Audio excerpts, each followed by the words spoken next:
What's up, guys? BT Moto back here again, and I'm with the M1000RR today. I loaded her up early, made sure she was good to go, and we are on the road at the moment. We're going to be reviewing the M1000RR, which I've done before, but this is going to be a long-term and kind of a farewell video because I'm actually dropping this bike off right now. Well, not this very second, but later today at Long Beach BMW to be sold on consignment. That's right, we've got a new bike coming in. Details are coming soon, and parts are coming for that bike, a lot of parts, and we're going to be doing a build series on the new bike along with a tuning series. Everything's going to be on this new bike. It's just time to kind of transition to a new bike from the M1000RR. We think we've kind of done everything we need to do with the bike. I love the bike as is. It's a very striking, gorgeous bike, but it's time to do a final farewell ride.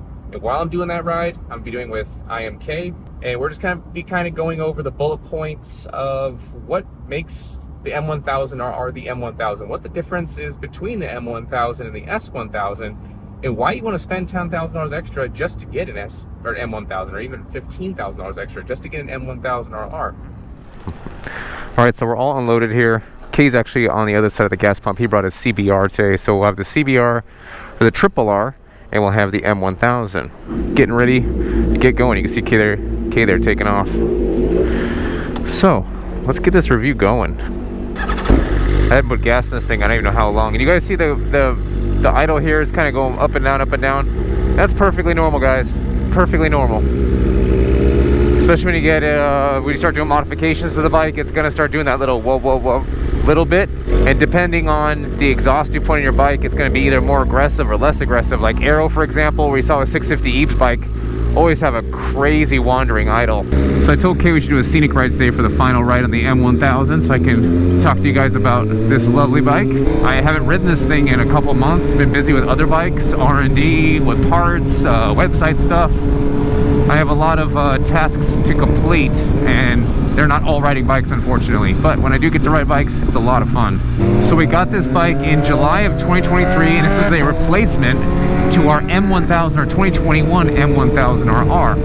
When we first got the bike, I wasn't too sold on the aesthetics. Now, of course, the bike itself, the software is actually a little bit different, but the engine is the same, the frame is the same.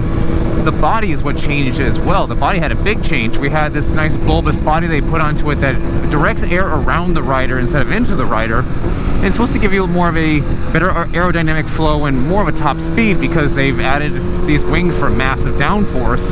And they had to compensate for that downforce by making the bike more aerodynamically sound, let's put it that way. So we have the aero discs in the front. That's kind of attributed to making it a faster top-end bike, because now we have to counteract the effects of these giant wings on this bike that actually help it in turns. They kind of thought of everything with this bike, and the beauty of the carbon just really sets it apart from the rest. As far as looks go, the 2021 M1000RR looks like a 20 plus S1000RR with wings. You'd have to really know your bikes to see the difference between a 2021 M1000 and a 2020 S1000, for example. Now fast forward to 2023 when this thing dropped, we weren't even in the market for getting one of these bikes. And I got a phone call from my buddy Jeff over at Long Beach saying, hey, I happen to have one of these, do you want it? And I thought about it and I was like, you know what? It's a new bike, why don't we just get it? Swap out the old 21 for the 23. I'm glad we did because the software was actually different on the bikes. And this actually feels like a more refined bike when you ride it than the 21 M1000. So let's put it this way with BMW and their R&D stuff. The 2020 S1000 was a massive step above the the 2010 to 2019 models. Massive step. It was a huge step in the right direction. Then the 21 M1000 dropped in and we're like, whoa, this bike feels more refined. Then we had the 2023 S1000 M1000, and the S1000 feels more refined than the previous model, and the M1000 from 2023 feels more refined than the 21. So they keep on kind of upping how everything feels. I mean, the quick shift run is the smoothest thing I've ever felt. Which brings me to my next point. Is this bike worth the price? This bike costing $40,000 out the door, not including modifications or money spent into the bike with maintenance, services, insurance, all that stuff. It's quite a costly bike. We can say about $15,000 more than an S1000RR. Is this bike worth it? I'm gonna say yes, and I'm gonna tell you why. A lot of people that don't ride these bikes like the M1000 or the S1000, or they have an S1000, they've seen an M1000, they go, oh, you know what? it's the same thing. It just has different internals, maybe a different piston, maybe a different this, maybe a different that. Yeah, but it has a whole bunch of different software too. A lot more refined software. Usually in the M, they test a whole lot of stuff and they translate that over to the S in later years.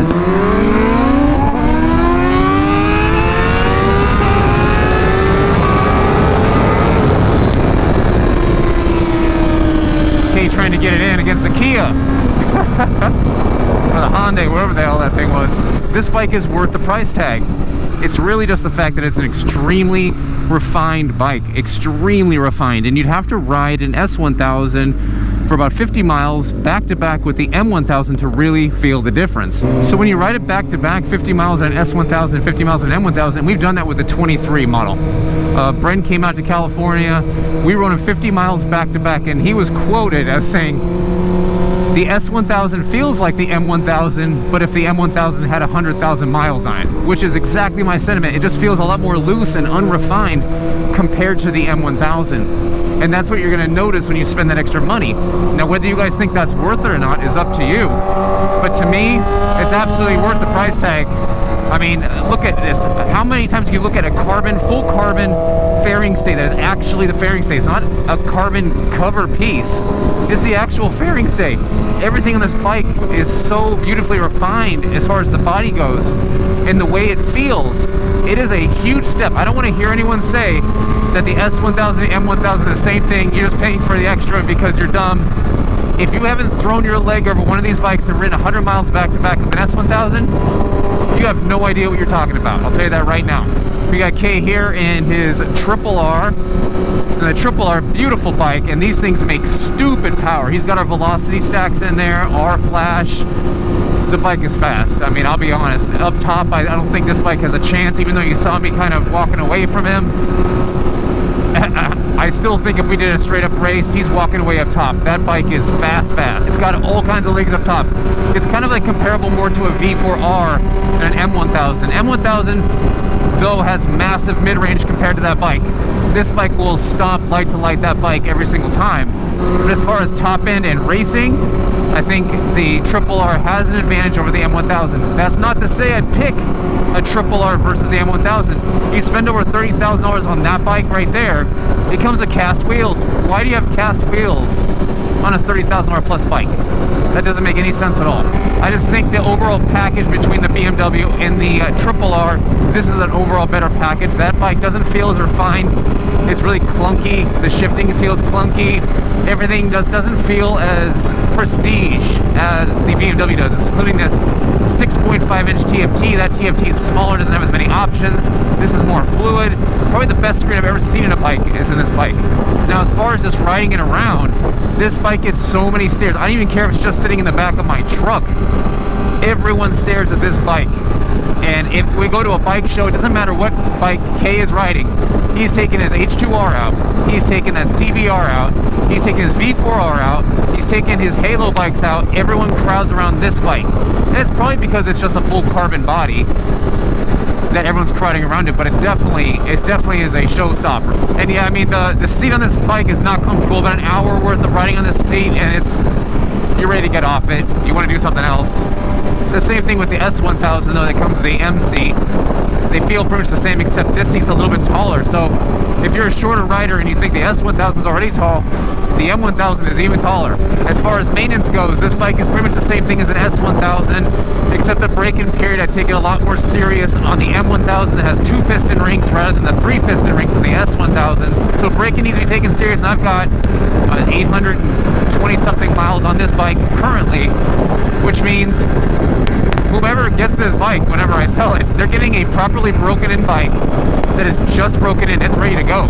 I've done 3 oil changes since I bought it, and only has 800 miles on it, and that's because I do 3,000 miles or 6 months, whatever comes first. It gets changed, it gets oil changes, it gets whatever it needs. And looking back on this bike, we have such a library of footage and experiences just from this bike. It's amazing. I mean, we raced that Tesla Plaid and destroyed it, and that thing was stock as a rock, with the exception of a flash. But everything else completely stomped all over the Plaid, right?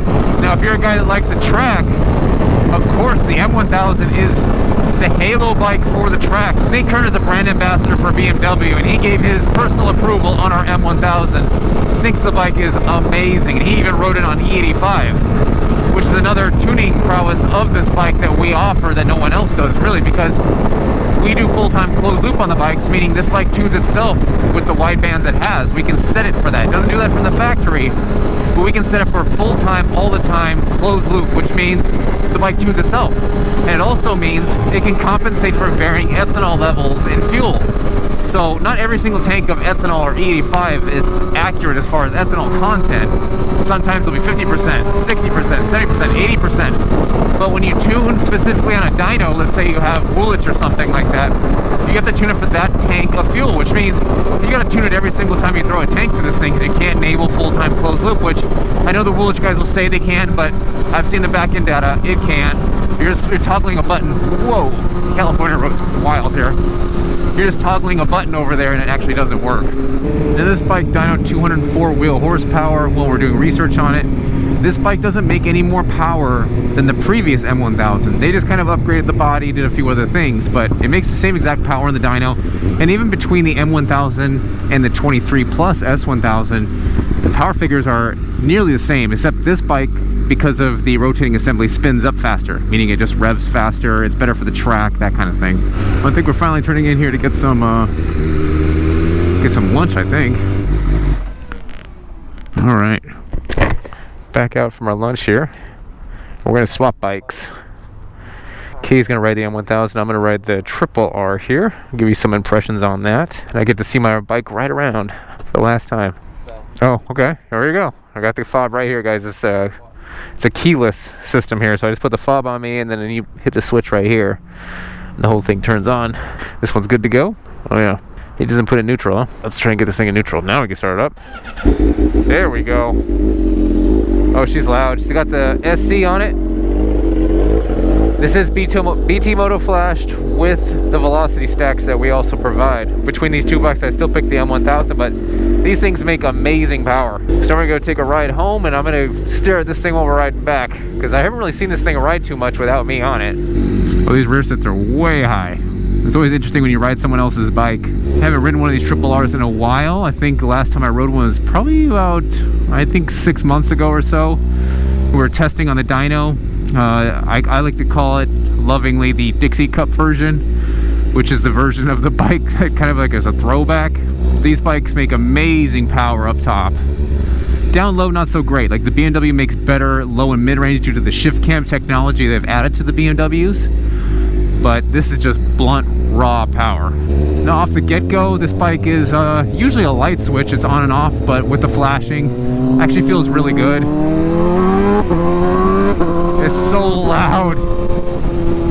I know a lot of people, including Kay, like the loud feel to it, but I like that, which is very stealth. You're even on the bike, you can hear the wind over the bike basically. But then when you nail it, that bike gets loud. I love that stock muffler. The quick shifter is a lot smoother on the M1000 than the RR, I'll tell you that. This thing just feels clunky. But then again, the S1000, M1000 probably has the best shifters in the game. With that bike in particular, the 23, 24 M1000RR being the best.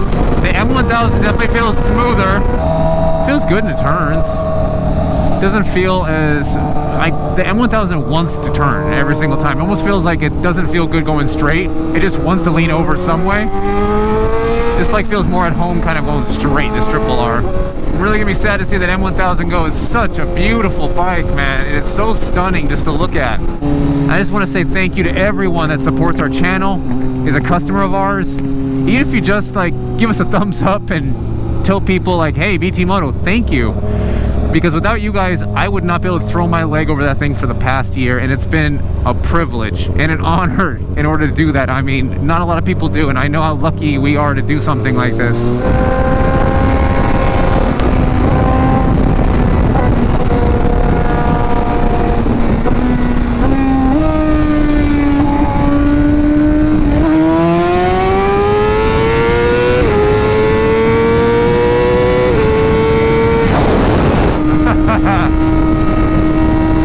Right there, he gave me the hit. We'll race again. Let's see what we can do here.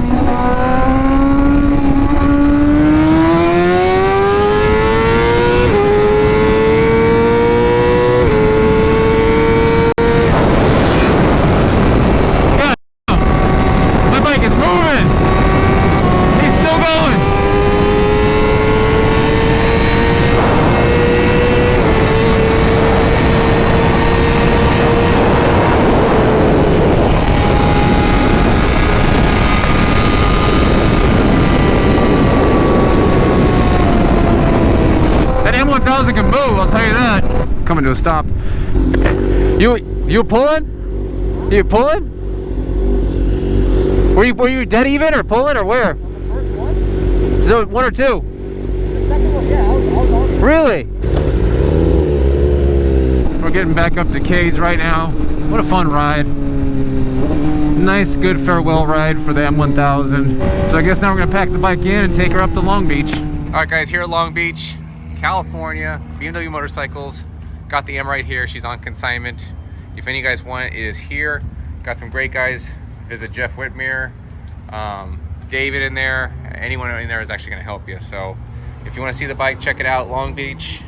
Don't bother us about this bike. That's what Long Beach BMW is for. That's what they're taking this order for. Do not email us, call us about this bike. It is sitting here. If you want to call Long Beach BMW, it is here. Hopefully they'll remove that bug stain. That bee ate it right there. But yeah, if you want any information on the bike, do not bother us through email or anything like that. We won't respond. Just call Long Beach. They'll take care of it. And that's going to wrap it up for this video. And I'll see the M1000 on the next one. See you guys.